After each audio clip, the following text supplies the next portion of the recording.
And 3. Today, how are you doing today? Can you hear me? Oh, can you hear me?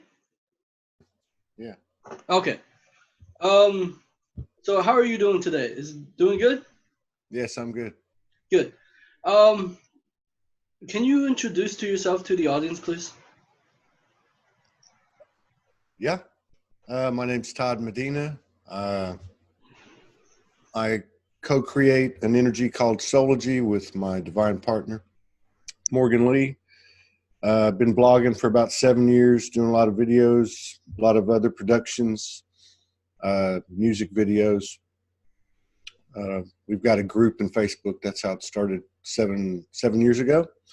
We got Soldier One Studios, which is the artistic part of it, on Facebook, on YouTube. Our primary show is called Soulspeaks 5D, where we sit down and have a conversation with a variety of different types of people, talking about real-time intel, the human experience through this transition we call ascension. What made you start this journey? Like, how did this all journey begin? I think I had a wake-up call very similar to most people, many people, not most people, many people that have had memories of, past, future, parallel lives, being guided by a higher voice within themselves. But many of them were, many of them, the wake-up was precipitated by a series of traumas or some major events that went down. My path was similar to that. And once I had the wake-up experience, it's been 7.5 years, and it's been transformational each step of the way. Thank you. You think that the educational system has in a way affect the human being experience, the way that we should be able to experience fully, like you talk to all these people on your guests on your show, like the way that school haven't. The reason why I'm saying this is because to the degree that we left the part of the spiritual, because as you have the title Soulogy, right? And to understand that human beings have this potential within us, but the school separate the human beings from the joy of their own power instead of power over things, or try to. What I'm trying to say is we haven't unlocked this power within us. So the experience, what do you think about school and education? Well, I think the school and education has been set up like everything else, the history, the cultural, state, religious rules, regulations, laws, ways, means, and all of it's been set up to keep us from discovering the power that we are. Every bit of it. So to me, it's like an old story now. Everybody knows what's up. Everybody knows that there's, secret space program, that there's other dimensions, that there's time travel, that there's cures for cancer, that there's free energy. Everybody knows that we've been held back, and for some reason, still this goes non-disclosed, and still we're held back. So I don't really give much thought to all that stuff anymore. That's not reality. The reality is our own inner expansion, which has a direct effect on the realm we share, the universe we share. I mean, it's what you said. We are discovering that power now. Right. One by one, there are people discovering it, and it's a constant working process. And every day, the new rules of old change. A greater awareness comes, and greater possibilities, and greater everything that parallels that. Love, courage, wisdom, bliss, all of that. Right. The reason why I interview so many is because my generation is still, they're being programmed and listen to all the other people, and they're affected because of the environment and the results. They're using their eyes to sense, and they're being trapped by dogma, meaning that people it's like, I don't know, are you vegan? No. Okay, yeah, because my heart is being broken apart by vegan community for saying stuff that go against what I try to do and to uplift humanity, to understand, to lift up, to per se we have potential, to be able to draw that potential out. And but the beginning of this interview, you say something interesting. What did you say in the beginning? You said something in like a language. I think caught it. A language. I don't know. No, no. But go back, huh? Huh? But let's go back to what you said. You started talking about people your age and Right. how many of them are dumbed down. Don't underestimate what you're seeing. The same proportion. The same proportion or close. There's got to be at whatever way age group of people that are aware or awake or expanding their divinity or however you want to put it. There's a lot of young kids that are they're like antennas and they're very much connected and they don't even know it. Right. And there's enough of them being protected, I think, or guided or influenced by whatever, parents or a friend or whatever, to stay open to that part of the universe that's real and that's been hid from us. So there's a lot of young kids tuned in. I think the rules are the same or the ways are the same for all the different age groups.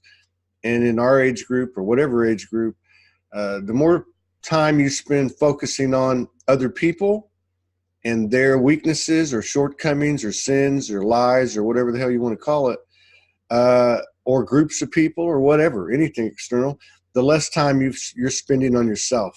Any imbalance you see out there is reflecting or giving you the opportunity to discover an imbalance within yourself. If you've got a prejudice, there's something in you that needs to be healed.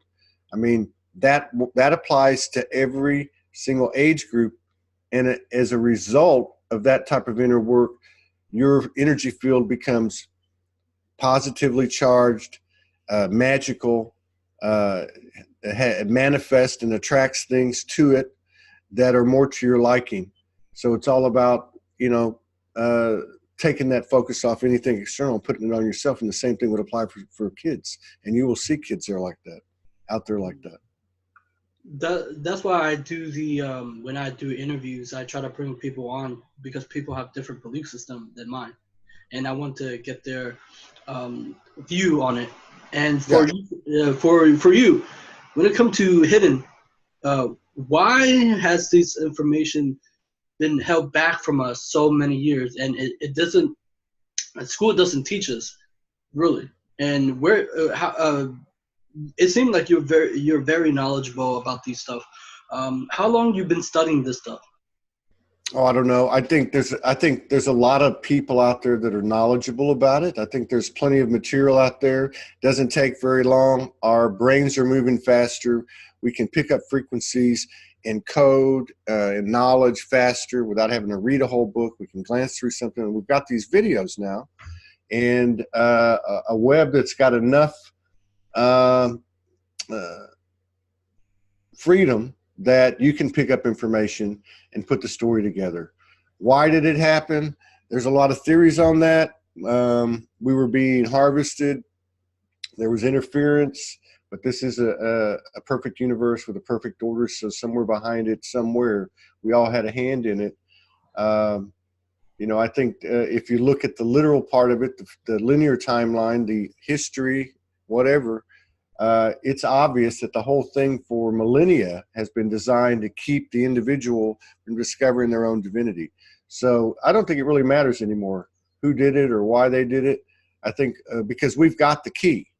We've got the golden key now, and we know that to ultimately turn that into ourselves as we are the universe, and we actually create this, but it's done in a very raw and human way by going through your bullshit and your shadows and taking the emphasis off other people, the blame, the shame, and the anger that you project or whatever. That's the key to it. And it's crazy because it's sitting there looking us all right in the face from the very beginning.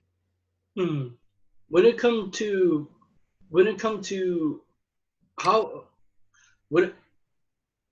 I do. I would like to. When you do these interviews, do you also what inspired you to do all these interviews? Well, I was doing, I did a lot of blogging for, I guess, about 3 or 4 years. And then I started using a camera. So I started doing, reading things to music and commentating. Um, I go on spirit walks, which is what I used to do. I used to walk all the time, and I just brought the camera with me and basically recorded it. And then about 3.5 years ago, I met a woman from Australia, and we started a partnership. You know, we recognized each other, I guess you could put it that way. And I want to say maybe like a year into knowing her, a few months into knowing her, she brought up the idea of using the platform of Soulogy to bring out the experiences of what people have been going through for the last 15, 10 years, whatever, since 2012, the wake ups, the Right. skills, abilities, what they're communing, what they're channeling, what they're downloading, what they're transmitting, but also their own experience. And she suggested you should call it Soul Speaks 5D, because it's a 5D conversation. So Hmm. that's where I guess my attitude and my energy comes with the not intolerance, but I see no reason to decide to discuss anymore the whys, the hows, the who did it. You know, we're sovereign, free, eternal, fearless souls. We've got nothing to worry about. I don't care what dimension you're in. Hmm. You know. Interesting. You say dimension. What is the 5Ds? Well, people, people. I don't really get into all that stuff like that. The technical side. There's some people consider that there's 12 dimensions, 13 dimensions in this particular universe. I mean, it's used as a way to differentiate different levels. Obviously, I don't know what 1D is. 2D is 2D. 3D is where is like time and space and everything. You know, there's three dimensions, and then the fourth dimension, I don't know. Fifth dimension, as I understand it, is that nobody infringes on anybody's space. There is no possession. There's no copyright, trademark. There's no fiat financial system. There's no governments per se. There might be councils. There's full-blown technology, full recall of multiple dimensional aspects, memories. You can tap into anything you want to. I mean, this is what the sacred texts call heaven, basically. But it's where you're fully aware in all your consciousness, in the perfect fairness and the perfect order that's running right through the universe, which is ourselves, based on the balance that we send out, which is really about faith, love, and wisdom and expansion of the universe. It's a wild ride right now, and I think it's a very unique time, and I think we ought to focus on kicking ass and taking names, basically. You're supposed to take it. Yeah. No, you're right. The 2012, even everybody was saying like 2012 was the end of the world, right? But Mhm. after 2012 ended, 2013 started. And what's funny is that's where the journey where I start waking up to the reality of this world, right? And I never knew that there's magic. It's not like magic, but it's like really awesome how the universe correspond related to your thinking, your thoughts, your Yeah. emotions. And I start seeing people becoming awakened. They said they start talking about the law of attraction. I was like, oh, they talk about law of attraction. They knew this. So how can we tap into this universal power that we have? How can we listen to it? Well, I think that the universe communicates with every one of us in a unique way, Hmm. right? Everybody has their own. Some people are clairaudient, some people are clear whatever, it's clairsentient and all the different. But it's we've been looking out in the stars. We've been looking out, in the deep waters and the mountains and whatever, in relationships and the bottle and all this stuff outside of us. Um, like for this magical solution or whatever. but it's that simple. The human hybrid soul has gone full circle and come back to itself, and it's as simple as tapping into the human experience, because all of the infinite wisdom of the universe, the Akashic records, whatever you want to call it, we came into these incarnations with that. The only thing that's changed is we've had these experiences, and call them heaven or call them hell, we've gained new wisdom. So now we're combining that with infinite wisdom, and we're becoming, paralleling a physical transformation from a carbon-based body to a light body, and all the things that go with it in our psychic abilities, in our awareness, in our ability to peek in and travel into other dimensions, and on all the different things. We're expanding the universe, and a big part of that is the human experience. So you ask me, how do you find, how would, and that's just my opinion, but how would a person find, if you ask me, enhance that relationship and that connection with the universe, which is ultimately yourself, your relationship with yourself? I would say tap into that. Tap into who you are, what you're a part of, who you think you are, what you thought you were, and why, and who were you with, and why were you with that person, and how did they make you feel, and getting to a point where you own every single part of everything in your life that's happening, no matter what. You don't point the finger of blame. You don't judge anyone. You are just taking full responsibility for the quality of your ride, man. You know, I mean, that's it. When it comes to, you keep saying the human experience, what are we here to experience? I think we're here to experience pain, suffering, emotion. Emotion's probably the big thing. All different types of emotions. As I understand it, in my own personal intel, which is just, I guess, can be called my own opinion or my own experience, is that what we're offering to the universe in this quote unquote experiment, mission, whatever you want to call it, is taking the emotions that the human being has experienced and transforming that emotion into our creative ability. Like moving that into the seed of creation, moving that into the process of creation when you really want something with all the desire of your heart, or things we've done in anger. You know, when those emotions are skyrocketing, funneling that into what is life itself, into our creative force.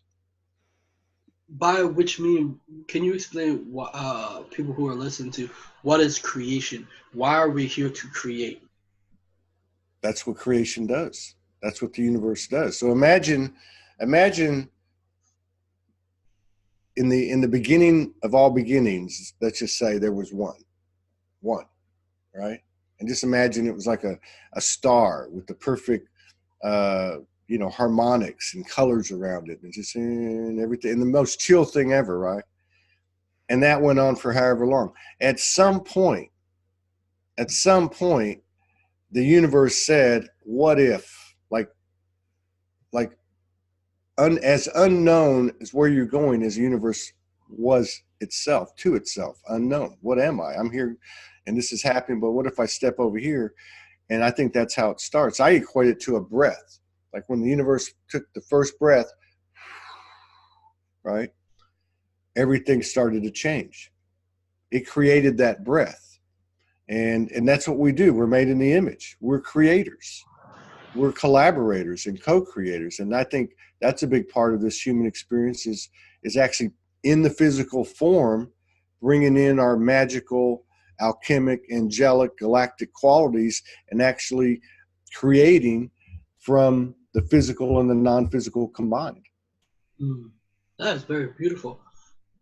When it comes to you interviewing, how did you develop over time? And you have interviewed so many people. What during your journey of interviewing people, what did you see? What did I see? Yeah, like any patterns that you see reoccurring, and what theme that's playing out, and what do you see, and how did you improve your interview skill? Okay, I'll do the last one first. I don't know. I think you just become more relaxed in anything that you do. The more relaxed you are, whether it's riding a skateboard, playing basketball, singing, writing, whatever it is, the more relaxed you become, the more natural it becomes. And I think that's what we're really doing is we're really returning to our natural nature, where there's no embarrassment, there's no shame, there's no self-consciousness.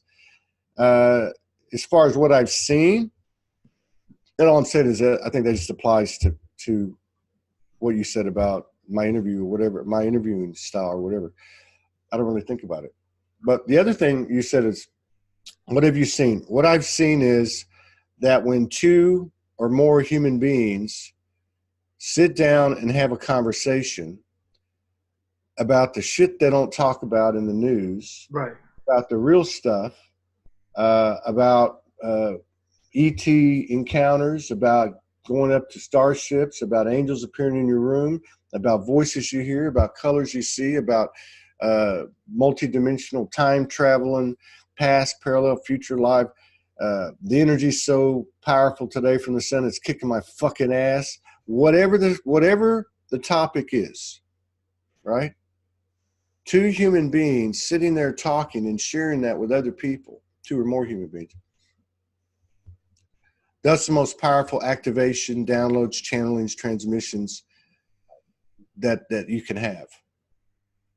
It's not the angels and the galactics and the special messages from the Elohim, and no disrespect to any aspect or face of the universe, but it is us. We're the ones down here doing the work. We're the ones down here that showed up. And this is a free will realm. This is a free will universe.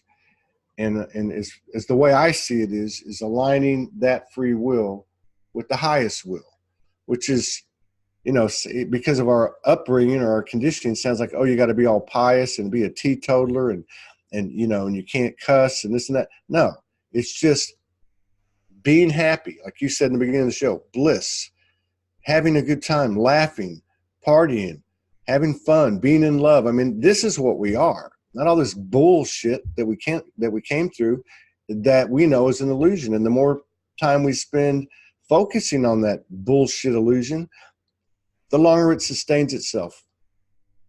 We can either look that way or we can look to what we really are, you know. Yes. Yeah, it's kind of like the idea that we can't have fun as we grow older. We have to. It's not. People think that you're being immature if you're having fun. I think that's nonsense. How can? Because sometimes when I do interviews, sometimes I feel like I can't inject my opinions or my thoughts on it. How can I become more? When I speak my truth a little bit to help the viewer to understand or to get ideas. I got you. And I can go back to another question you asked because I just realized something. So I've never been asked that. How did you become a better interviewer? Well, some of it just came because at some level I was aware and trying to become better. But my partner, my wife, would tell me things too. She would tell me, like, you need to listen, you know, really listen to somebody. And other things that, because I don't like to watch the shows, but I would say that when I first started out, I used to watch the shows to watch myself, just to pick up on things. I never really could get anything concrete, but I knew at some level I was getting it. But I think as far as, you know, the way I look at it is you're representing a platform. You want to have interesting, down to earth, authentic, raw guest. You want to have people that are real. At the same time, it's not an easy thing, you know. I've done probably almost 1,000 of them, and it's a lot of work. It takes a lot of energy. You connect with somebody, and just because you are not in front of a camera and you really connect, and both people bare their soul, so to speak, or speak at a higher level, 5D level plus, there's a lot of energy exchanged.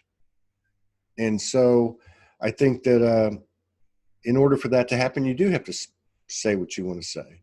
But I would just say, if you're asking me, or as you're asking me, I would spend a lot of time listening, There's a lot of different facets to it. Sometimes they get stuck, and you got to come up with something quick to keep the vibration going.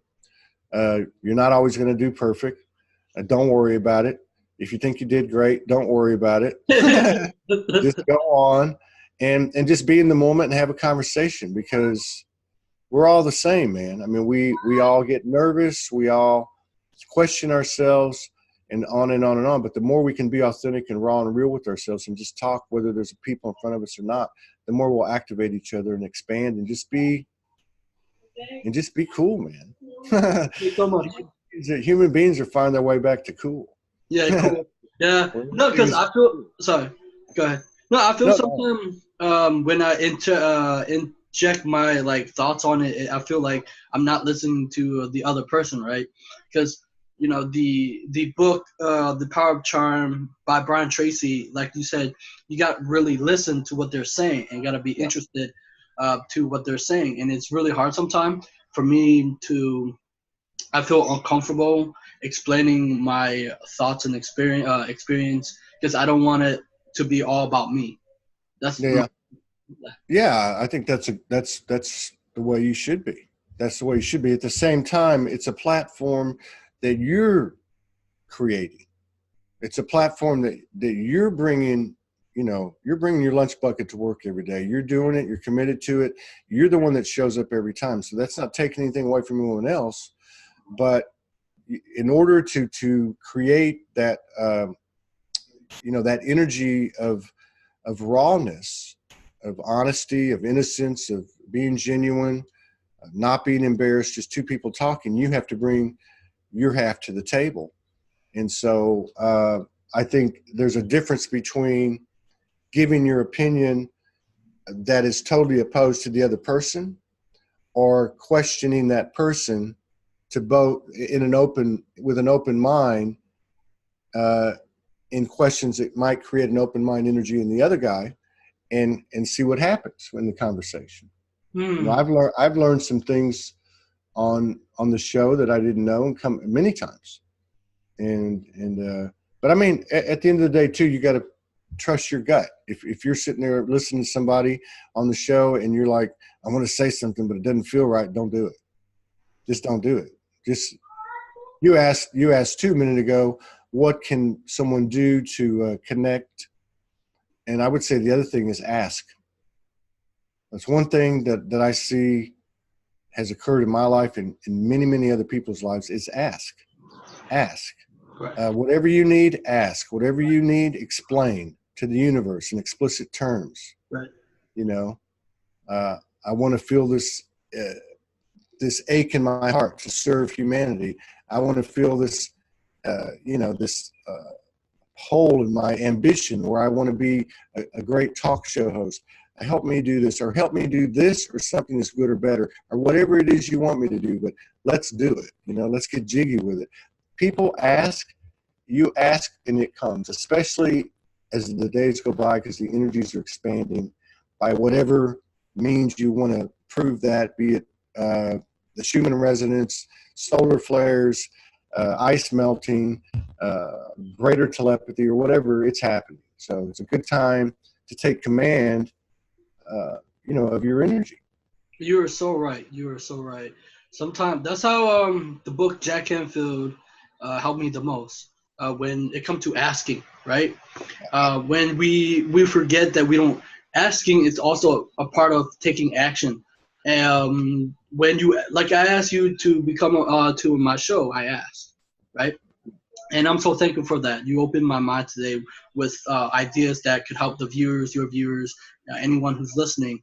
When it comes to relatable, to the key to relate to people, that's, I understood that everybody is the same, and I try to bridge the gap that we're not also all different. We're like, we have experiences, yes, but there's a common theme that run around. That's why I think the movie The Secret hit a lot of points, because it can relate to people, what they're going through, you know? And that's so powerful, and that's so key. When it comes to, what do you think, I know that people in the spiritual world think something bad about success, but I think my opinion on success is people in this world, in this adult world, people think success is material things, and that's how people view it, but that's not necessarily so. It could be a family. It could be something that you're happy with. Not, I think that we look outside for success, right? But what's your opinion on that? Well, I think the spirit. You made the comment that people that are spiritual kind of look down on success. I don't think it's really that way at all. I think what's happening is everything is transforming in our lives at every single level, conscious and unconscious, known and not known. Everything is accelerating, and I think what's happening is the experience of success is being altered dramatically, and it is more virtuous, it is more simple, it is more plain, it is more rooted to the universe and to the earth. And so people have been transitioning from this old 3D or old paradigm method, go to work for 30 years, retire, die, pay for your casket and you leave, right? So what's happened, but at the same time, you got to pay bills, you got to take care of family, you got responsibilities. But I've seen a lot of people go through this transition, and I see it as the reality of success changing, or people, our energy coming back to simple and beautiful life experience versus this complicated, ridiculous spaghetti bowl, crazy, wild energies running all over the place where you pretty much got to, be like a turtle and stick your head in the shell a lot of the time. But I think it's just changing. Success is people are changing. We're all becoming more successful. Yes. And it's because I saw a post before a while back. They were talking about winning. People think it's competitive. For me, I try to bring the message. It's like happiness matters for people. So many people are depressed. So many people are taking drugs for numbing out reality, and that's not to create. Well, it depends on what type of drug that you're taking. I was watching Joe Rogan podcast or interview, and he was talking about DMT, the experience that there's something out there that experience the whole aspect of the human being, or there's whatever you want to call it, higher power, source, whatever, to connect this reality. There's, I guess, what they're saying is they put us here to experience something, to grow or level up. Now, when it comes to the news, because we got to talk about the news. I despise the news. I really do, because it play on the people's mind that so many. It's like fear. So many people create life out based on fear. Like the news is like destroying the human mind. I don't know if you would view it as human mind control. What do you think about the news? Well, I think the news is exactly what you said, but I'll go back to what I said at the top of the show. It's a moot point, people can, I'm not saying everybody, but people are discovering they are the free energy of the universe. They are a soul. They're discovering they can heal their body in almost instantly. They can manifest things, and they're starting to understand and see examples and how it flows, and because it's nothing like the linear experience we've had. But I think as far as that goes, I would rather discuss the potential of the human and what it can overcome versus those things that have been put in place on the surface in the literal experience, such as GMOs, fluoride, chemtrails, whatever, HARP, whatever, CERN, whatever. We can overcome all that. We already are. They've been trying to poison us and have been poisoning us for years and years and years, but we're actually regenerating. We're actually becoming younger. We're actually driving this through our conscious thoughts of what we are, who we are, and what we're really a part of, and what we can do, and what we came here to do. We didn't come here to play this video game and get shut down and get the hell beat out of us.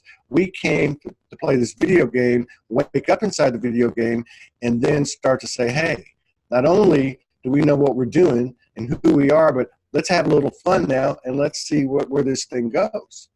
And we start to expand it because everything's coming from our thoughts.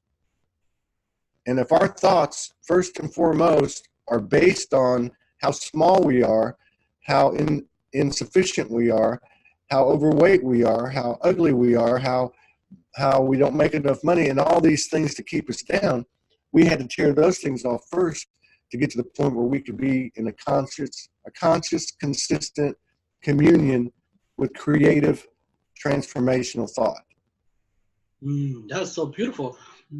Your guess is, as you are like you're expanding. As I talk to you, you're expanding my awareness when it comes to understanding what's this. You talk about video game. I'm thinking. How can we overcome this feeling or fear or whatever? How did you overcome your fear, and how did you have fear? Do you have any fear, and how you overcome it? That's a good question. I think we all have, and I always feel like there's a difference between being scared and being in fear. Being scared is more like a physical feeling, like apprehension or impatience, right? It gives you like this energy. So being scared is one thing. I think when we're in our spontaneous, pure presence, complete presence in the moment, and anything happens that might scare us, I think our reactions typically are very, very good because they're like intuitive, right?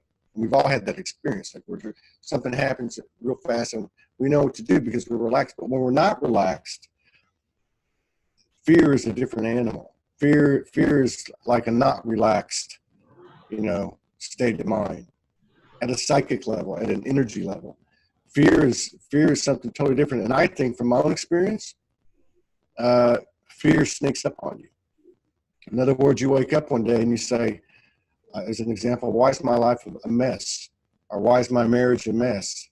Or, why do I hate my job? Or whatever the case is. And you look at the root of it and you're afraid of something. I'm afraid I'm going to lose my wife, so I've got to put up with this bullshit, or whatever the case is. I'm afraid I'm going to lose my house and my car, therefore I got to keep working for peanuts for this guy who's an asshole, whatever the case is. And so how do you overcome that, I think, is what's happening to people. Because there's a voice inside of us all that speaks only to us, and it's not that hamster in the wheel. That's part of the conditioning that we've been through. It's a little voice that says, and it's not about right or wrong. It's like, this is you. This is right for you. This aligns with you. She is the one. This is the type of work you're supposed to do. And you feel it in your being. I think it's listening to that voice. And the more you do, the more fear dissolves. But there are times when on this path where you've got to say, I'm afraid to do this. And you admit that to yourself. And like my wife always says, the first step to expansion is acknowledging that there's an imbalance. So you find it, you find the imbalance, you find the fear behind it, and you walk through it. Yeah. That's so powerful. That's because, during 2013, back in 2012, I was going through the dark night of the soul. I call it the window shatter. Because basically, we look through the lens of our eyes, there's a glass. And behind it, there's something that human beings, people say that we become powerless, like we don't have no power. But that's false. That's very false to the degree that people say these things. And when it comes to, what was it? I was listening to you, what was it? I can't remember. People think they don't have a choice to quit their job or the relationship, but they still stay in there. Yeah. And how would you view that? Well, I think that's what I was saying. I think that those things are people are doing it now. People are walking away. And the energies are such that events or coincidences will happen that will kind of force you closer to your life path, I guess is how I might put it. In other words, what the universe has in store for you is something far greater than you could imagine for yourself. And the way it would happen is for you to, allow, accept, surrender to, because however it's going to happen, it's going to happen in a way that's way beyond your cognitive mind. So, I mean, it's like surrender, and it comes. It's just, this whole trip has been, it's a big circle. We've come full circle. And I used to always say, it's like we were the dog chasing its tail. Now we found the tail. I was doing some research the other day on serpent religions, or, early cultures, connection with the serpent and all that. And I saw this symbol, this old symbol or painting or drawing, and it was a circle. It was a snake in a circle eating its tail. And I thought, oh, that's it right there. And it's some kind of powerful symbol regarding infinity or eternity or something like that, immortality, I don't know. But to me, that was appropriate. Yes, that's what I'm talking about. That's so awesome, because that's the Ouroboros. That's why I love alchemy. That's the serpent, right? Everything is Ouroboros. We as human, when we project our thoughts, it come back as Ouroboros. When we project and put it out in the universe, it come back. So that's a circle. So it's the season, it's circle. Everything, it's a circle. Yeah. That's so beautiful. And when you talk about listening to our voice, right? Mm-hmm. People who think that when you listen to the small, still voice, people think, oh, you're inside your head or you're crazy, right? That's how most people think, right? And I had this before when I was awakening, and I'm grateful for the experience of her, because she introduced me the book called I never actually talk about that, but I should bring it up, the Celestial Prophecy. I saw the Celestine Prophecy. Yeah, there you go. Yeah, Celestial, yeah. Yeah, that's a really good book. That book, the energy of that book, or the energy of the story, is the energy of what's happening now. Right. And I saw that movie when I was a kid, but I didn't even understood it. Yeah. And when I saw that in 2013, I was like, oh, so that's what happened. But the therapist, she gave it to me because at the time, I was going through all these mess that I couldn't quite understand. But it was bringing me closer to my natural being when I had it when I was a kid. Yeah. Because when I listened to this small voice when I was a kid, it drive me to go somewhere that changed my life. Now, the thing is, I've been conditioned to see the outside world as a whole that take this power away from us. And when you said it's this still small voice, the therapist might good or bad, you think I was inside my head too much, but I can hear it loud and clear. It's like you can feel it in your gut. I remember the time I was outside with my brother and his friend, and it was dark. I remember that they couldn't find the ball, and I was using my intuition, and I feel it, and then I found the ball, and I was like, it's very interesting that we have this innate ability to tap into this, and there's something like a message that's being said over and over again, like you said, it's incredible. It's us. And what happened is, most people I talk to, they say what you do, and that's when they were young. When they were young, you heard the voice, things were different, everything looked different. You know what I mean?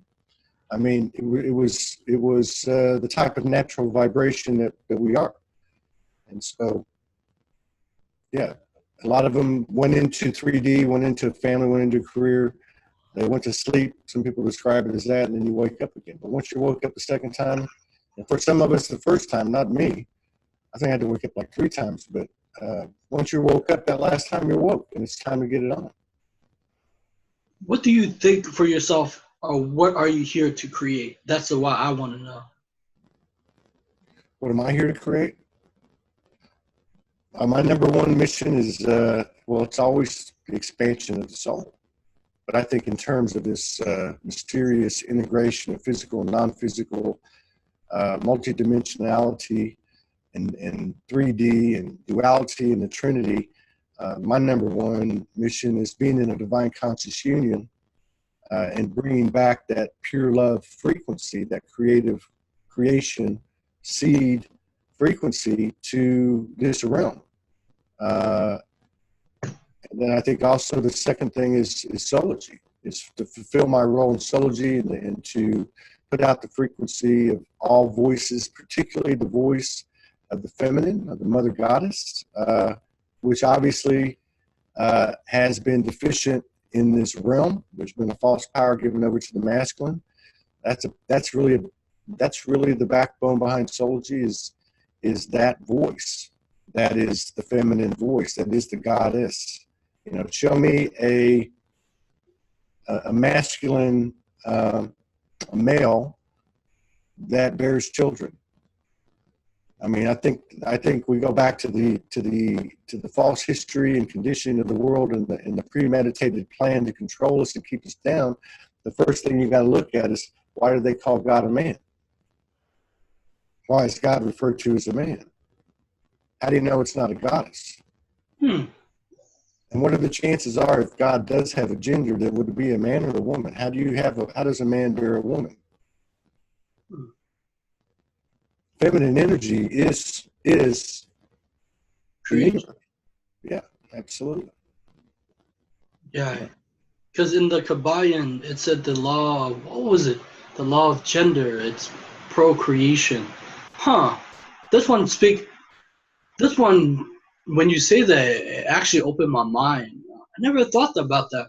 That's why the song "God is a Woman." Wow. Okay.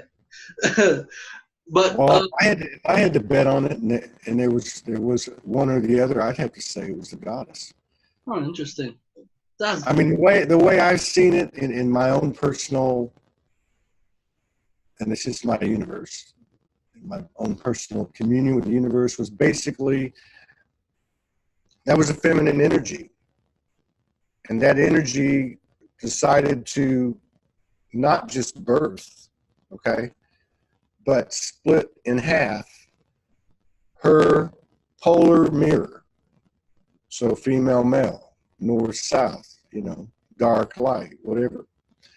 And went into the unknown, which then created a third energy, you know, like her energy, his energy, and then they start to have this mutual experience, right?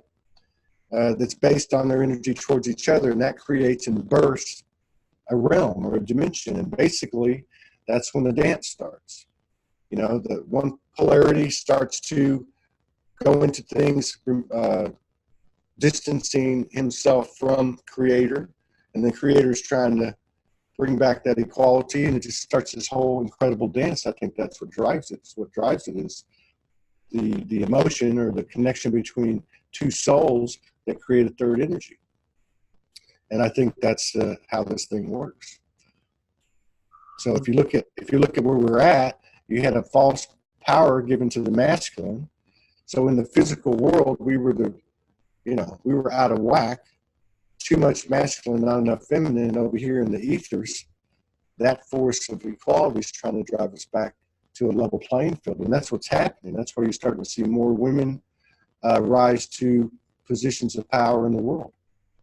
Yeah, that's what they have. What they say, thought and what was it? Emotion, feminine, male. They combine. They procreate the Holy Trinity. Yeah. Yeah. And when it comes to aliens. I want to talk about this. Aliens. Do you believe that there's an existence of another life form?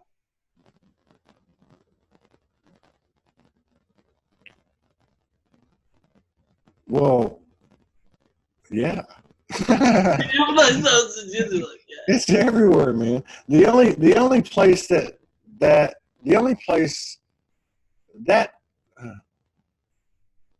so there was a fishbowl created in the universe, a little bitty fishbowl called Earth, basically. And in that fishbowl, the lesser gods, let's just put it that way, the controllers, the watchers, whatever you want to call it, created a reality of illusion. And in that reality of illusion, like you said, it's all based on fear. So you have all these stories and all these fears laid out to include, is there other life, right?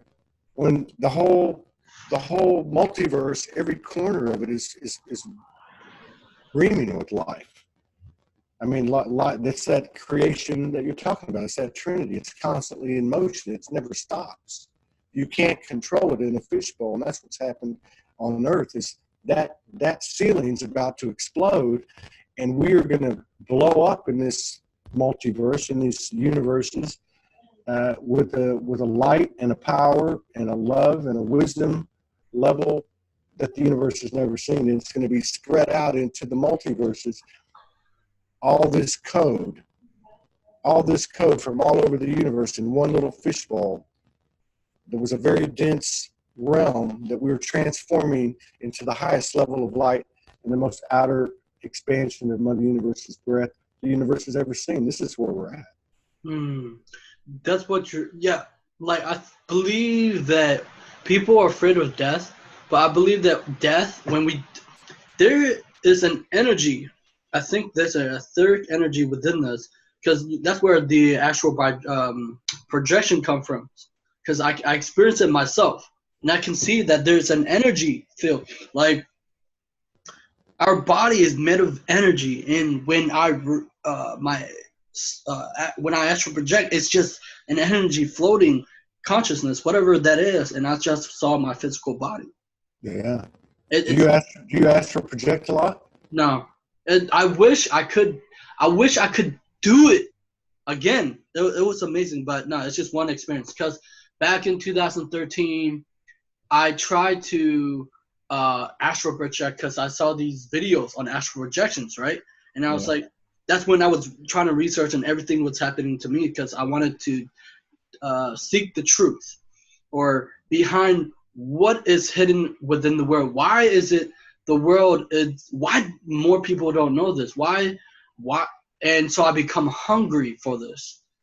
That's why I created this YouTube channel, to be able to bring light, to see that there are people for my generation, for people who have lost touch in power with themselves, have lost touch, because I never knew that if you have this thing that project this power, that you can influence this world. But so no, I wanted to go back, but I remember I was trying to lay down, trying to go up. No, I couldn't do it. But when I fall asleep, but I can feel myself pulling out this.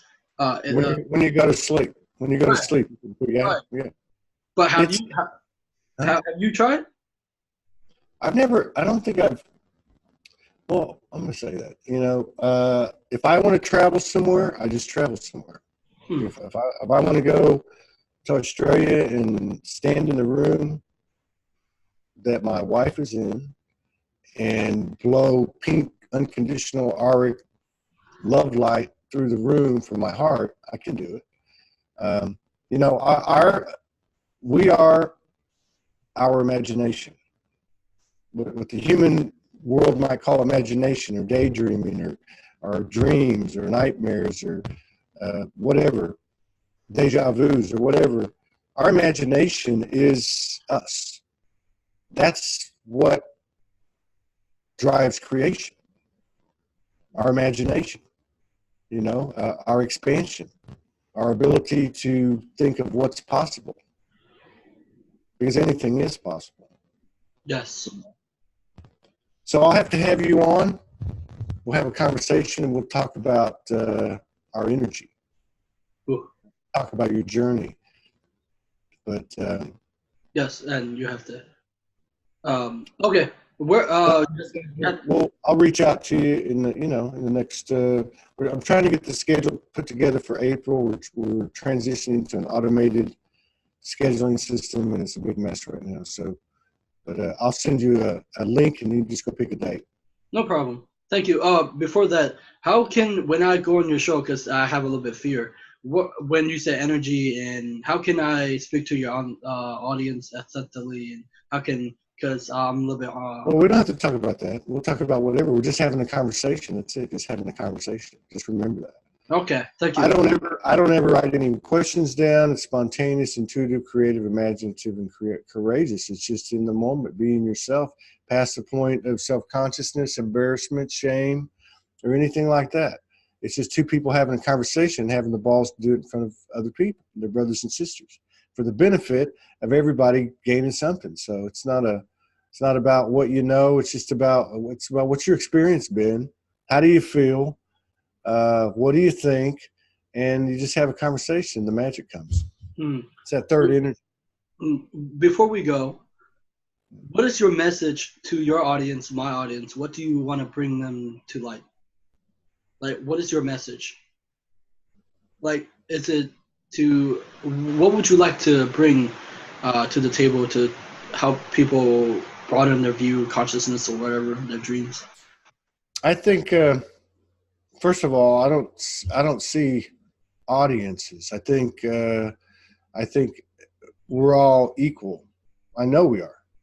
And not just equal in the sense, oh, you're equal, I'm equal. No. I'm talking about in any encounter. In an encounter where you have 100 people viewing live and 2 people on the screen, each person's energy is an equal part of the vortex of energy that's being created. Never underestimate the power of one unique and equal soul. So, I mean, that's one thing. What I would say is, no matter what the situation is, this is just my own self-talk. No matter what the situation, no matter where you're at, it would be to be in that, be totally present with yourself, be in that space of relaxation, be yourself. Don't try to act like anything. Don't fall into these patterns or programs or behaviors. Just be yourself. And if being yourself means you're laughing, you're crying, you're telling stories, you're being stupid, whatever it is, you're doubting yourself, you're in command, you're not in command, you feel good, you don't feel good, no matter what it is, just say, this is how I feel. This is what I think.